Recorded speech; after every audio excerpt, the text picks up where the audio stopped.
Le procès pour viol de Marius Borg-Wabi, fils de la princesse héritière de Norvège, Mette-Marit, se poursuit à Oslo.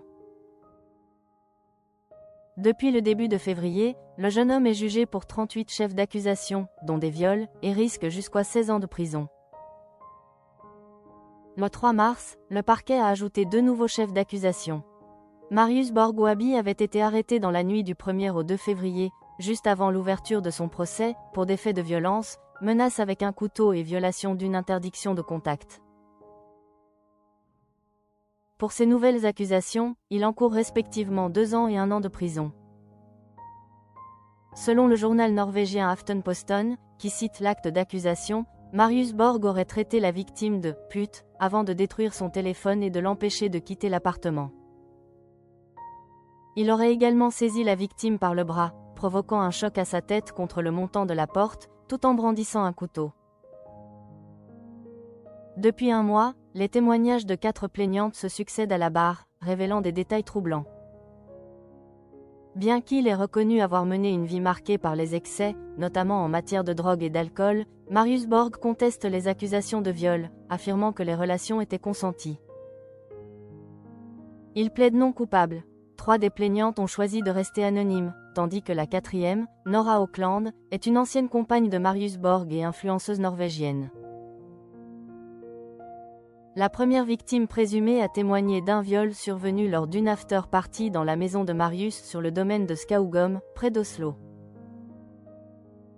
Elle a déclaré n'avoir pris connaissance des faits que des années plus tard, lorsque la police lui a montré des photos et vidéos compromettantes, sur lesquelles elle semble inconsciente. Je n'y croyais pas. Je ne pouvais pas croire que Marius me ferait quelque chose comme ça. C'est une trahison et un choc, a-t-elle affirmé. Lors de cette soirée de décembre 2018, après une brève relation sexuelle qu'elle dit avoir interrompue, elle aurait été victime d'un viol alors qu'elle n'était pas en état de résister. Elle a également indiqué au tribunal qu'elle soupçonnait d'avoir ingéré quelque chose à son insu cette nuit-là.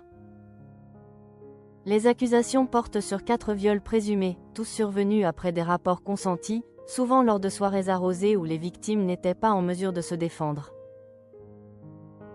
La 2e victime présumée a raconté avoir été violée alors que Marius Borg-Wabi était en vacances avec le prince Haakon dans les îles Lofoten en octobre 2023. Elle a témoigné à huis clos, expliquant avoir été réveillée par Marius Borg alors qu'il avait une relation sexuelle avec elle. Je me souviens m'être réveillée, avoir eu un choc, je ne m'y attendais absolument pas. Et puis, c'était comme si j'avais disparu de moi-même, a-t-elle déclaré. Interrogé, Marius Borg a présenté sa version des faits, niant avoir pénétré la jeune femme pendant son sommeil. Bien qu'il ait affirmé ne pas se souvenir de l'avoir filmé, il a finalement admis, confronté aux images, qu'il avait son téléphone à la main et qu'il n'avait pas demandé la permission. Marius Borg, qui a grandi au sein de la famille royale sans en être membre, a tenté d'expliquer son mal-être par sa position inconfortable, sous le regard des médias. Je suis surtout connu comme le fils de ma mère, pas comme autre chose. J'ai donc eu un besoin de reconnaissance extrêmement élevé toute ma vie, a-t-il déclaré. Ce procès soulève des questions sur l'éventuelle impunité dont aurait bénéficié Marius Borg au fil des ans. Le journal Dagbladet s'interroge, a-t-il bénéficié de l'impunité pendant toutes ces années grâce à sa mère? L'égalité devant la loi est-elle seulement envisageable pour une personne de sa position? L'affaire, considérée comme le pire scandale ayant touché la famille royale norvégienne, nuit à l'image de l'institution, qui jouit pourtant d'une certaine popularité grâce à des figures comme le roi Harald et la reine Sonja. Le roi Harald, âgé de 89 ans, a récemment été hospitalisé pour une infection à Tenerife.